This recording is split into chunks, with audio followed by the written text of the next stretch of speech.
How are you guys? Good. Okay, so this is a presentation I put together called The Unintentional Findings of a Honey Badger. Am I coming through a little hot or pretty good? Awesome. Lovely. So this talk is actually dedicated to my mom. You'll find out why. I can't really thank her enough for her influence and everything. And I do want to just warn all of you, this slide deck is full of cute children and beautiful pictures of Asheville that I did not take. All right, so where do we start? First, we start at the beginning, right? My brother and I grew up and we were extremely well taken care of. Totally loved, wonderful family. Except the fact that my father has MS. And due to his health, my mom routinely needed to take on a lot. Always was doing way more extra above and beyond. She had multiple jobs. She went to grad school. She worked at the same time. But she still always made it home to cook dinner, give us baths, give us a big hug, and make sure we made it to bed. What she did afterwards, I can't imagine. But she instilled a sense of compassion, hard work, dedication, and commitment from the minute that we were born. My mom helped my brother and I the whole way through college. She helped pay for it. She came down and took us to dinner, all of this other stuff. She was amazing. During that time, I learned to program. And I started to solve some new and different problems and acquire skills that I had never had before. Pretty fun. I met some of my first mentors that I now am still friends with to this day and hang out with on a routine basis. And I met my beautiful wife, Jamie. We got married during this time, right after college. And I decided then to go to work. So after a brief stint in private industry, doing some consulting, I actually went to Penn State University. And I went to grad school, I taught, and I worked full-time. That I would not recommend that any individual tries to do. But the apple does not fall far from the tree, right? My mom did the exact same thing.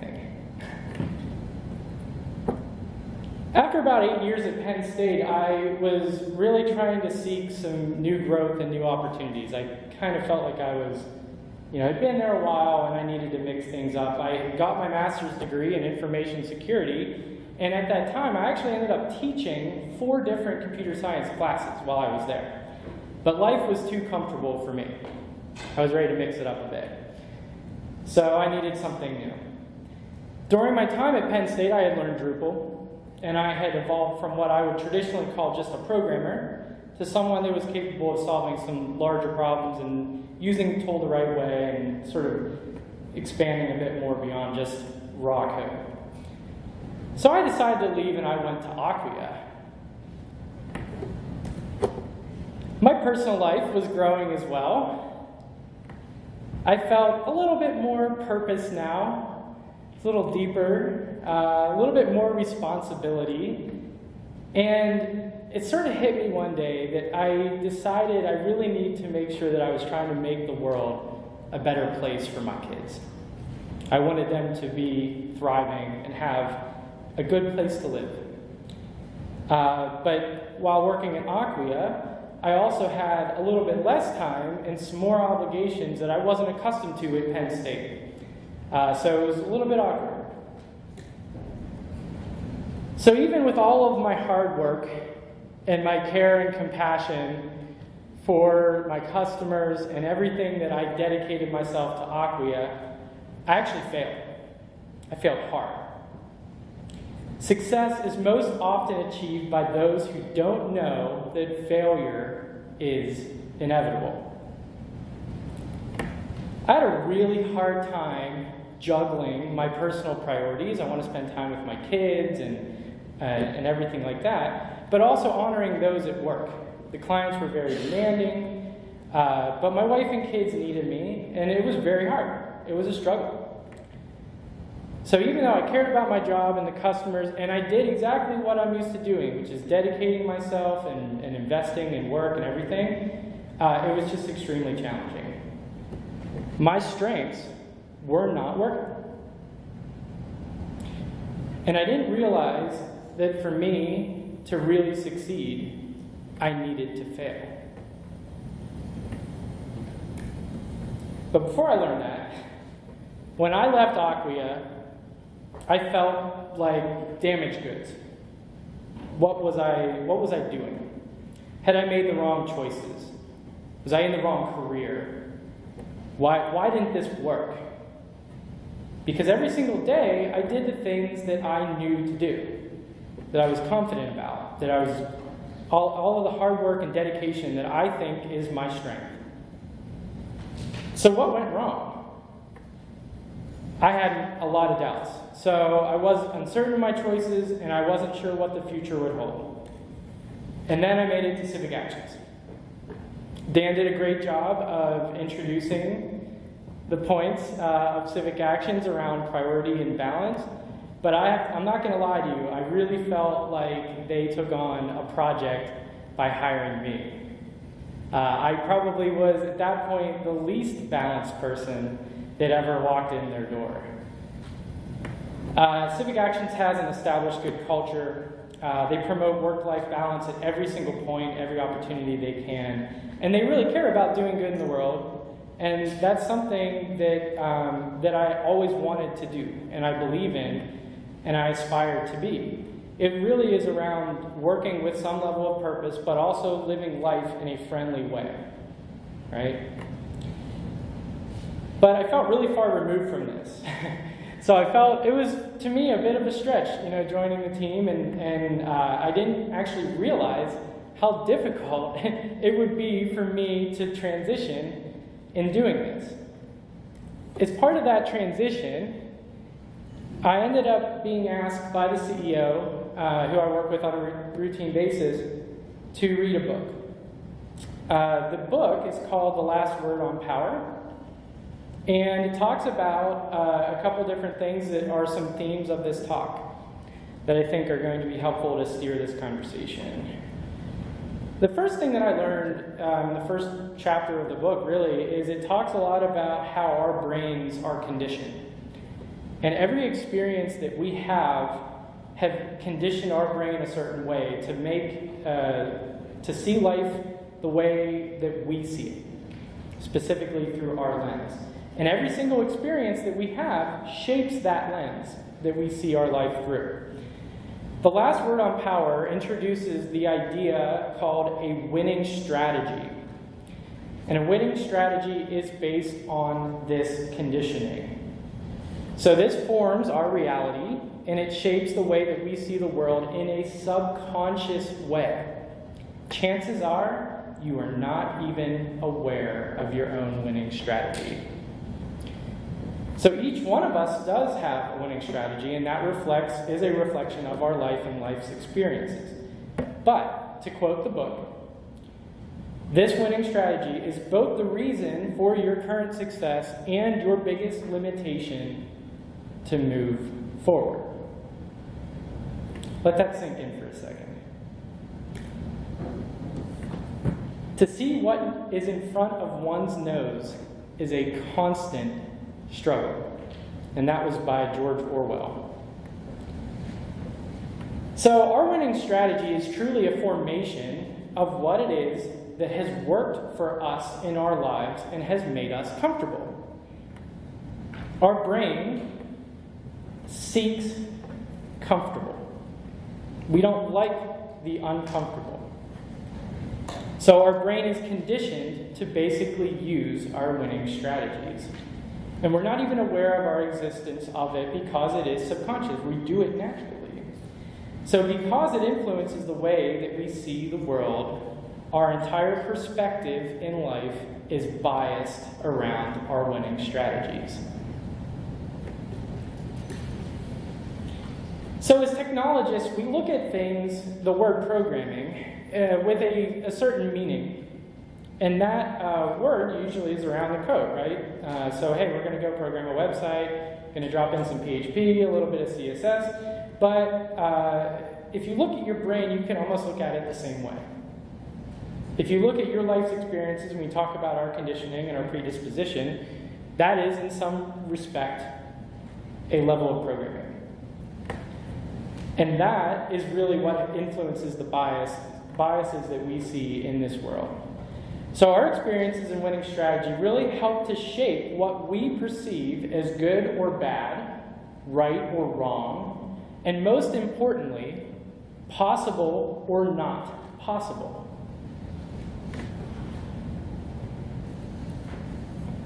Sadly for me, my winning strategy is that of a honey badger. I work very hard. I vigorously pursue the endeavors with a level of focus that I think is pretty spot on. I have a tireless drive. I work hard, I work late at night, and I keep going until the job gets done. My inner honey badger helps me deliver. I dive into anything, and I get crap done. There it is. And I don't let anyone or anything get in my way. If I deliver, nothing bad can happen to me, right?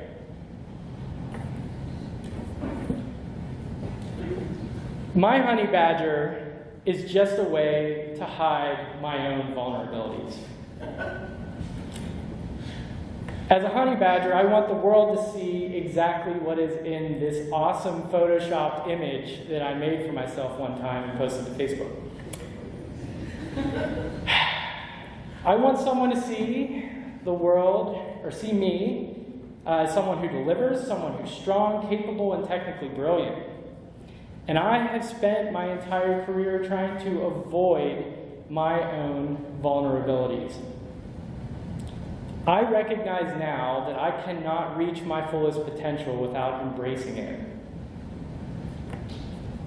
So I have deep-seated fears based on how I grew up, that somehow, if I don't work hard, that my own livelihood would be threatened. And this was never present to me until I learned about it recently. Hard work, dedication, focus, and problem solving is my winning strategy, intended for me to overcome my own deep-seated fears. I would be forever successful if I did this. But my winning strategy has already failed me.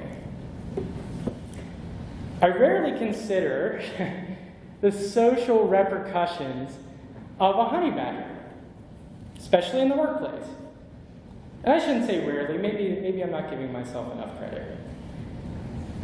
But a honey badger can really come off extremely insensitive, especially when the goals and the things that I'm trying to pursue involve other people. I'm too focused on getting crap done. And people can impede my progress. They can challenge my ideas. They can slow things down if there isn't consensus. So what I see sometimes is people can really threaten my winning strategy. This actually conflicts with my true motivations and my true passion in life, because I deeply care about people. And I deeply care about solving problems that are important to people. Talk about a weird thing, right? Yeah, that's me. So now that we've identified the problem, how is it that we move forward? And everything that I'm going to talk about moving in the rest of the talk here is about learning to act with a new level of purpose. So to grow, we must seek to evolve beyond our winning strategy. We must understand what our winning strategy is and learn how to use it effectively. Have you ever tried or attempted to really deeply understand and analyze yourself? This is not a fun exercise whatsoever. Have you ever paid attention to to your patterns and your preferences and your tendencies, just speaking to other people, or how you react in a meeting, or what you write about, or how you spend your time. Have you ever done that? It is ridiculously hard, but it is extremely eye-opening. And the only way that we can evolve is for us to be able to recognize these exact tendencies. So as I noted, you really need to deeply reflect about yourself. So put on your thinking cap, throw your nerdy glasses on, and dig your heels in and get to work, right? You need to be capable of recognizing your winning strategy when you use it. And I would actually say that it's not just about what you're doing right now. You should actually carve out some time on a routine basis to afford a level of focus and reflect on your life. That's a good thing to do. Have you defined your priorities? Are you honoring those priorities? And you probably will say no, but don't beat yourself up too much, because you have the rest of your life to fix it. There is hope.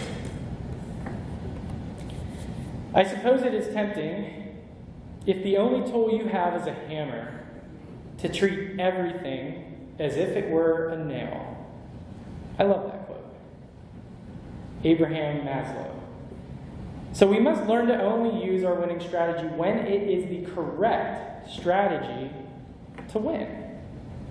We cannot use it all of the time like we are inclined to do and how we're programmed and how we're wired. And in everyday life, even subtle triggers will bring out this winning strategy, so you need to be aware of it. And to grow, you must learn to transcend that winning strategy, because not everything is a nail. So how do we do that? To recognize when to use it, you need to be present. This is your words, your actions, your entire state of being. This is self-awareness, something that I clearly struggled with for quite some time. Presence is a tool to help look and analyze any situation and recognize how you should be responding to it. We need to be aware of our state of being. The real challenge is the actual discipline to do that. It's easy to do it in a given moment or a certain isolated instance in time. It's substantially harder to do it all the time. I would actually challenge you to be present. You need to pause and always make sure you're responding in a way that may not be natural to the way that you think you should respond to something. Then is then, now is now. And we must grow to learn the difference. So to be self-aware, we need to reflect on our lives. We talked about that a little bit. Our winning strategies are formed from the past. Everything that we have done and all the experience that we have is where we came from. But yet, this is exactly what shapes our bias moving forward into the future. People like me often will sit back and wait for the right opportunity or the right direction to point us where we need to go in life. We're going to wait for it. But guess what? There is no time like right now. Every day you wake up, you're given a chance to move further towards your goals.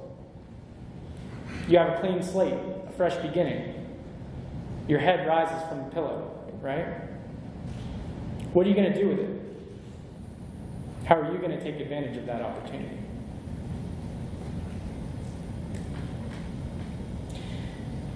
So how do we reprogram our brains a bit? You are capable of doing so. I think the key is you need to be motivated to do so. Think of when you learned a program. It was really hard, right? You're tripping up over function names and semicolons, and you were misspelling things, and you weren't doing the right formatting, and people were yelling at you left and right when you were doing code reviews. But you stuck with it because you knew it would get you to a goal. Maybe it was a new job or some new skill that you wanted. You trained your brain through repeated action, repeated practice. You kept with it. And with every single attempt that you did, you learned, and programming became less of a struggle and more of a skill. So, what is my reprogramming? What does that look like for me? I need to recognize what my triggers are and act with more purpose. I cannot just think that if I go through in life and be a honey badger all the time, that's going to work for everybody. Probably not. Repetitive change towards my traditional hardwired responses is what is required for me to overcome this. And gradually, hopefully over time, I will keep the honey badger at bay, and this new way of being will become second nature to me. So I love this graphic promoting empathy. This is like the typical code review. The only valid measurement of code quality, WTFs per minute, right? Totally hilarious.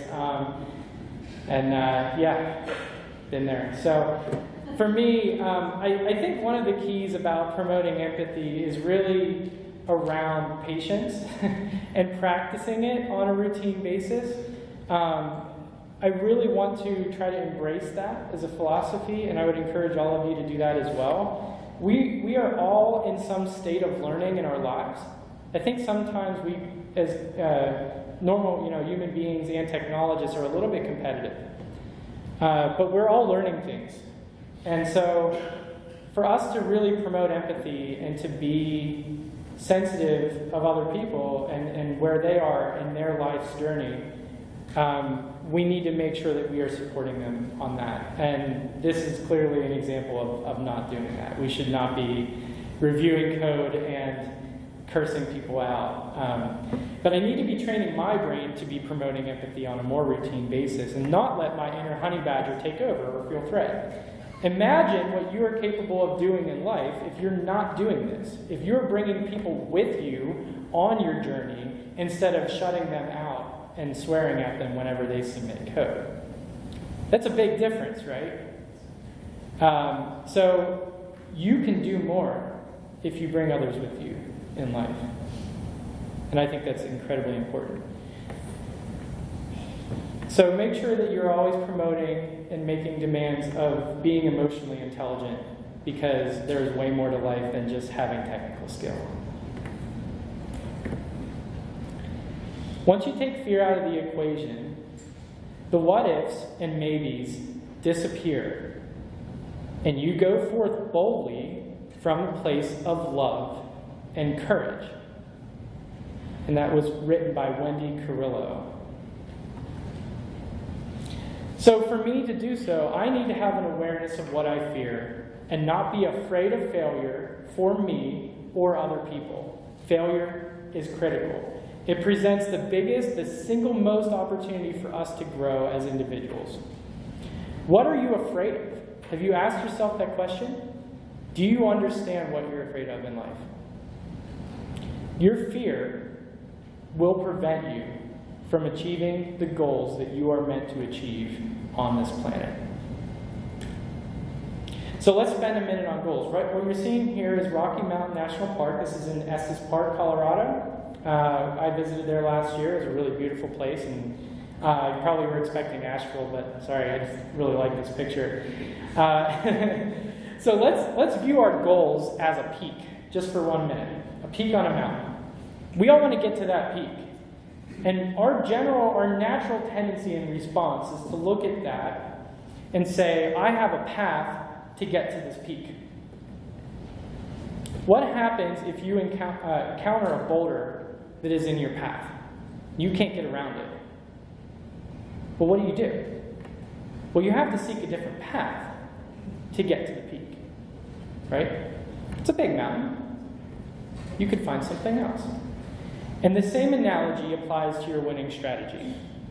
You will probably not be able to reach your peak with your winning strategy alone. You need to identify other strategies when yours does not work. You need to be able to find a second route.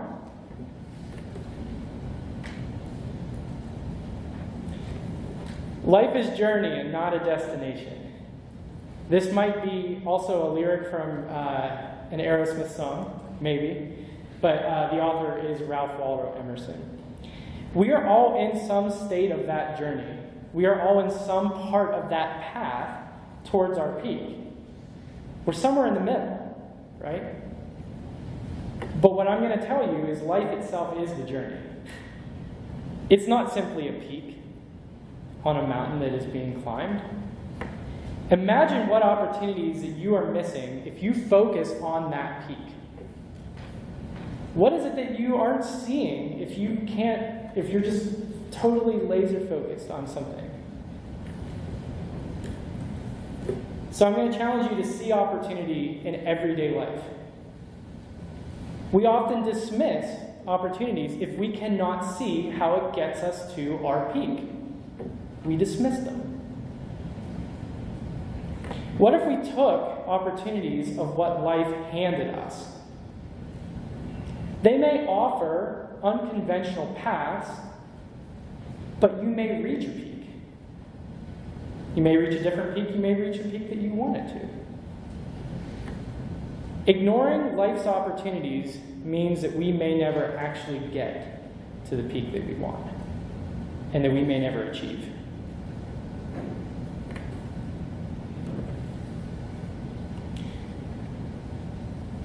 Only those who dare to fail greatly can ever achieve greatly. And that was by Robert F. Kennedy. So what I'm telling you today is basically to try to move past your winning strategy. Ignore it, if you will. Take risks because your bias and your perspective is telling you not to.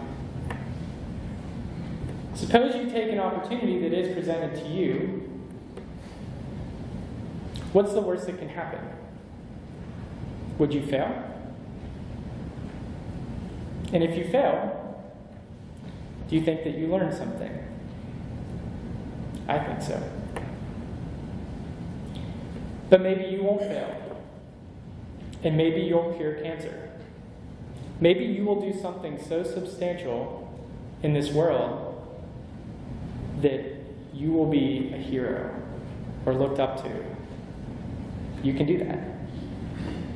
But you can never achieve anything great without having the courage to move beyond where you are right now, to take those risks and avoid your winning strategy.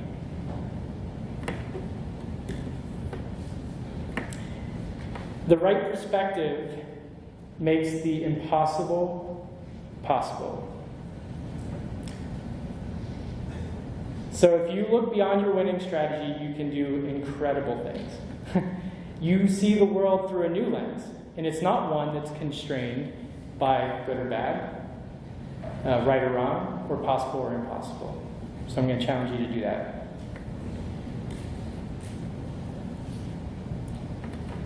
So if you're capable of failing in anything that you do, wouldn't you want to invest towards something that brings you energy? Something that drives you? This picture right here is a picture of me 2 weeks ago. I ran my first 5K of my entire life. I didn't think I was going to be able to do that. I didn't stop once. I chugged right along. I did it. And I showed you the guns. So, what brings you energy? Have you thought about that? You should. You should identify what brings you energy, and you should dedicate yourself and your life and your life's work towards that. If you have no drive and no energy, you will give up when it gets hard. You will not solve the impossible. You'll just quit because you don't care about it. So invest your time into what is important to you. And if you fail, you are at least learning about the things that you are passionate about. And that alone is a gift. I love this picture, by the way. That was my first child when she was really super tiny. So our reality, if you think about it, is really something that sets constraints of the world. I hear things all the time. People will say things like, I don't have enough money, or I'm too busy at work. And those are constraints, right? But let's pause for a moment and think about, let's say you go to the doctor and someone tells you that you only have 3 months to live. Let's use that as a scenario. So are you going to be worried about closing out tickets for a client or programming this thing that you're doing right now today? Heck no. Absolutely not. You now have a true and a pure sense of urgency to pursue what your life's priorities are. You are free from constraint. So why do we not do that now? What would happen if you did that today? I think that's a valid question, because you are not promised tomorrow.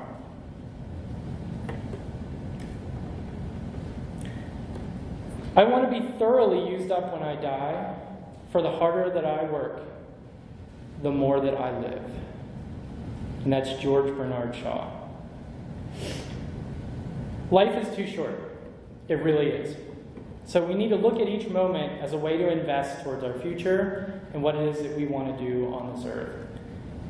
You need to dedicate yourself and work hard to achieve everything that you are capable of and live without any sort of regret.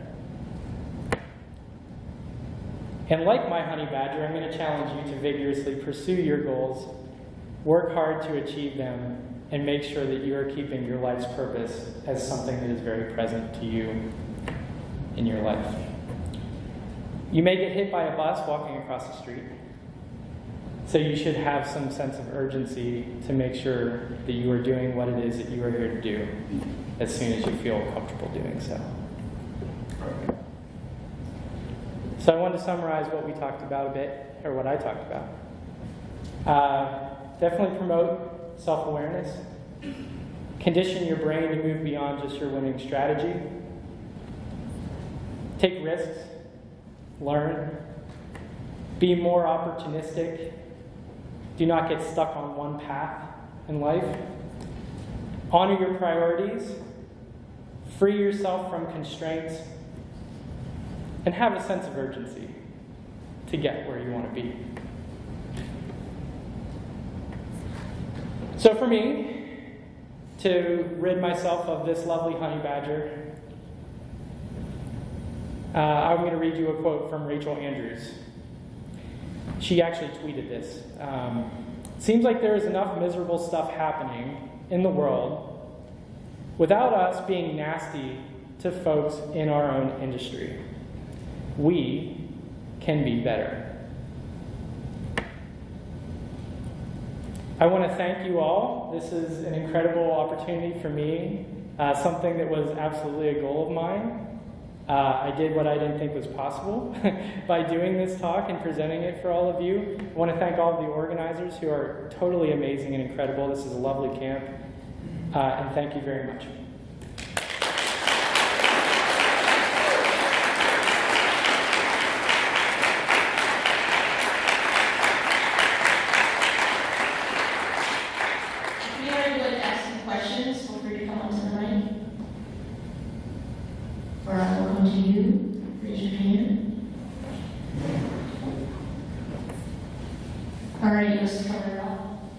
I guess so, or it was just really bad. Thank you so much. Okay, so if you guys want to make your way outside for the group photo, we'll take care of that.